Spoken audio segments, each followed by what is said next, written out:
Okay, great. Thank you so much. So this is the last mile in our workshop today, the quantum lab. So what will happen? We have a case that we didn't account for, but we'll handle it. Some people didn't attend the morning tutorial and now attending the quantum lab. Some attended. So I will go through quickly what we're going to do in the quantum lab, the instructions I sent over email for the coding, the Python library, and so on, and then we'll show you. Okay, the actual lab. So if you already received invitation from the Wave project and you already joined the Leap, I see several of you joined the Leap online. Open your laptops and get your code ready. If you don't and you want to see this as a session, you are free. We're happy to have you joining now. But we are not going to do slides or anything. We just see the code. But the news here that you have access to this quantum computer account for the whole week. So until Saturday, you can run the code, you can do whatever, and we are around in the conference if you want to keep touch with us. So if you don't run it today, you can run it, but bear with us now because we will show you how things work and so on. By yourself, it might be a bit challenging the first time. So, okay, this is the Leap, how Leap looks like. Yunhan, let me start. Yeah, open the GitHub, please. Open the GitHub repo we have. What I sent you over email, we put also in a GitHub repo. So if you use GitHub for the young generation, so basically, let me credit Yunhan. Yunhan is the main person behind this quantum lab. He's my PhD student and he's in a superposition all the time. So sometimes I get him into classic state, but most of the time he's in superposition. So basically, we need your laptop to have Python and PyCharm. PyCharm is an IDE for Python, and then you install the D-Wave. The D-Wave development SDK called Ocean. So we have the instructions here to install Ocean from PyCharm. All the details, if you go over the steps one by one, and then you verify the installation and so on. So after you do that, you will have PyCharm, which is this IDE, connected, have D-Wave installed on it. So you can use D-Wave software, but you didn't pay anything until now, right? You have to pay somehow. So how to pay? How do you have to pay? You have to have an API token, and this API token in your Leap account. So when you go to your Leap account, the invitation we sent to you, and you select the project UC Riverside Hackathon 2025. So from your Leap account, you will get the API token. Where's the API token? Oh yeah, here, the Solver API token. So you copy it and then you continue configuring your PyCharm institute. So you go to a PyCharm IDE. So you get here, visit, make Leap account, and then you do D-Wave config create. So create a D-Wave configuration, and at the D-Wave configuration, they will ask you for authentication token, which is the API token. So this what authorizes your application to connect, like any cloud service. If you have a cloud service, you have a secret code or token or whatever to connect, and then you ping. When you ping D-Wave here, that means you are connected. So if it's not connected, you will get it filled. So if I go to my IDE and you say D-Wave ping, I hope still connected. So it should respond. If it does not respond, you need to hook your laptop. D-Wave. Yeah. So it's using. It said they're using North America, Western, what server and what time and so on. So it ping. It ping means my ID is connected to D-Wave using my token. Everyone has a different token, and this token is valid for the whole week. After this week, after Saturday, the token will invalidate. And then now my ID is connected. So with that, you're connected. I'm ready to write code. Okay. So now we are going to create Python file, write code, and do our development. This is basically what we'll do in this session. Any questions about this is initial setting? Let me put this here. Okay. So by the way, we prepared this tutorial. You see, but you see only Ibrahim gave it, right? So this is how you have a lazy friend giving it. But my part was the first half of the tutorial, and the main conference scheduled my other tutorial at the same time. So uh, this ice cream example is mine. So I give you the ice cream here, and Ibrahim give you special partitioning. So you know how generous I am here. The ice cream example here would ask you very easy question, trivial transition problem, just to get you know how cube works. You have vanilla ice cream scoop, chocolate ice cream scoop, and you want to buy at most one scoop. If you optimize and buy at most one scoop at a lowest cost, what is the solution? The trivial solution?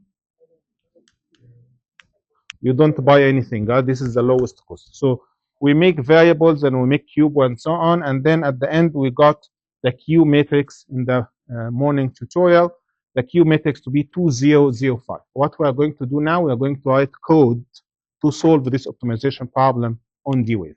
So now we have Q to be 2005, and we need to have a solution for this problem on D-Wave. This is the first Python file we sent to you. Okay, this Python file solve this problem, and we start by importing here the libraries, and then we define the queue. I will tell you how to make the queue in the first example, and you will tell me how to do it in the second example. So stay focused. Okay, I know it's 6 p.m. almost, but I'll try to get some answers here. So Q here is 2005, right? So I have two decision variables, x1 and x2. So I say x1 and x1, 2, x2 and x2, 5. That means that the other entries in the matrix are 0. So it's 2. Do you understand this? So you have a matrix, x1, x2. I don't have...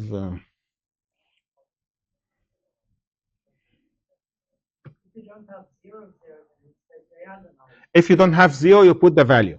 If you have 0, and the name of the decision variable is the index. Instead of say 0, 0 is 2 and 1, 1 is 5, you index it with the name. Do you understand this concept? Okay. Anyone does not understand what I'm saying? Because I'm going to ask about this in the second example. So if someone does not understand, ask now, before you are asked. X1, X1 is the 0, 0 index in the matrix. Okay? So this is the entry that represents X1 variable with X1 variable. Okay? Everyone on the same page? X2 and X2 is 5. So now I have the Q matrix ready. The rest of the code will be exactly the same rest of the code in the second example. What only changed is the Q matrix, because I changed the constraints in the problem. Okay? The rest of the code here, as we talked the first example in programming, you can just look at it like print some messages here, and then you're connecting to the QPU itself. Cube runs on QPU directly. There's no hybrid solvers here. There's no CPU at all. It's only quantum processing unit. So here you do sampler. Sampler here is the first step. If you remember how hybrid solver work, first step is sampling. So you create a sampler using the D-Wave sampler. So now we are using D-Wave 1. We don't have our own solver. And you get, and then you ask the sampler to sample cube. So what it does, you create your cube matrix, a Q. This is the main modeling. You create a sampler, you say sample cube, here cube. And here you have the Q, your Q matrix, and 100 number of reads, which means we'll repeat this 100 times because it's a probabilistic, it's quantum, right? So you might have some solution with certain probability, another solution with certain probability. This is how quantum works. So 100 here is 100 times, you run this 100 times, and then you get the solution based on that. So this is what actually does, it dispatch your problem into the quantum computer and then get the result. The result comes in what's called the response, so this variable response, and then you print the output from this response. Okay, that's it. This is the way you run cube. When you change the problem, you change the cube. What I'm done, I'm going to run this on my computer now, and then let you run it in your computer, and let us know if you have any connection problem, any. So we'll go over the room and help you to solve any problem. So we have one scoop at most. Right click and run. So it will go and connect using my API token, and then get the results, and tells me the result is x10, x20, and this happened 100 times. That means 100% probability that all the time comes x10, x20, and the cost is 0. So don't buy anything, you will not pay any dollars. That makes sense, right? We're not cheating anyone here. So this is the simplest code example. Let me ask you the quiz first, and then you connect. The quiz first. The quiz. What is the quiz? The quiz is in the second problem. So we added a constraint on this problem that here you have to buy at least one scoop. You have at least one scoop. So there is a constraint, right? Oh no, not at least. Exactly one scoop. Okay. You buy, and we solved this problem in the tutorial. You can go to the tutorial session. But all what it changed here when we adding penalty and constraint and everything, that we have a different cubometrics. And this cubometrics tells you that now x1 and x1 is -8, x2 and x2 is -5, and the diagonal is the total 20. We put it 10 and 10 here, but you can put it 12 and 8 or whatever. The total of the off diagonal will be 20. The question is, the quiz is, how can I write this in here? So if I want to write this matrix here, what to do? Change the Q matrix. This is a quiz.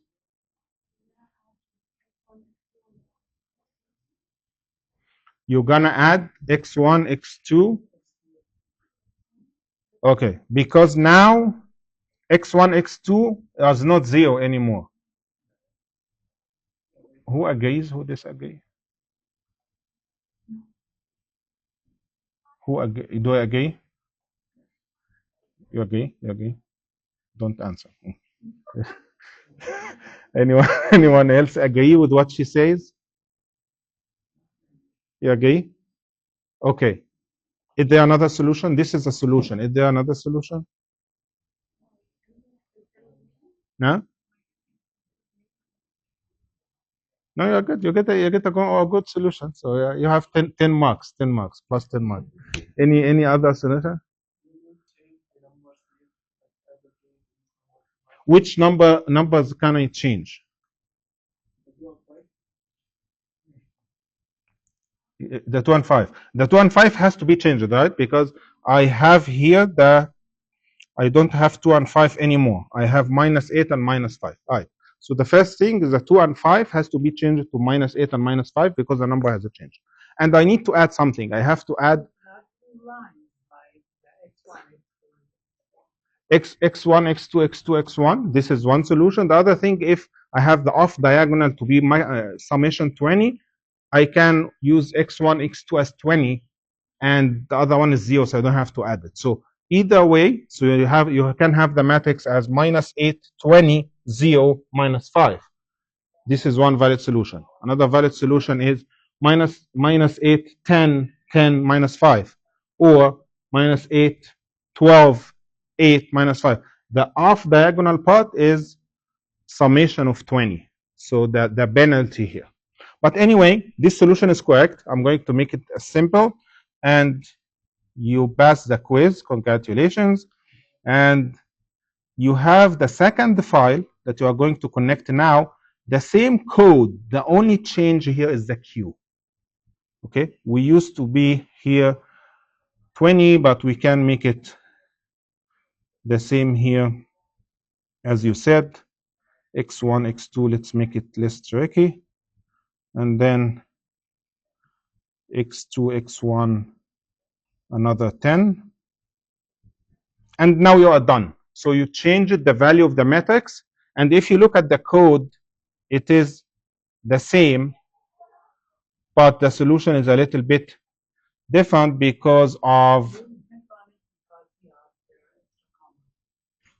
oh, there's extra comment.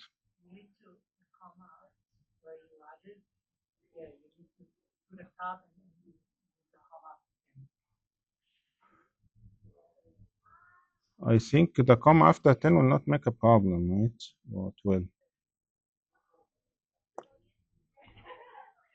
Let's try it out. It's connecting. Python remove this kind of thing. Yeah, this is good one good about Python. So the code is the same as I told you, but if you find here we are buying some, we still sample cube and get the response and then print the response. The thing that I want you to see here, the difference, that the solution is not 100% probability anymore. We added a constraint. So sometimes we get a wrong solution, sometimes we got a right solution. So we put here the vanilla, chocolate, and the results here gives you 1, 0 with probability 96%. And sometimes it gives you 85%. And 0, 1 with probability 4%. So that tells you that the quantum annealer sometimes return wrong solution. When it repeat 100 times, it shows with high probability this is the best solution, with low probabilities and so on. So the quantum algorithm work with probabilities. Now, using these two examples, please connect in your computer, run the code. When you get any connectivity issue, we'll go over the room here, me, Yunhan, and if Catherine want to join, and see if you have any problem using the D-Wave quantum computer. We have another example of CQM, the graph partitioning one using hybrid solver, but let's first solve the connectivity problem using this one, getting everything ready before we get into the harder example.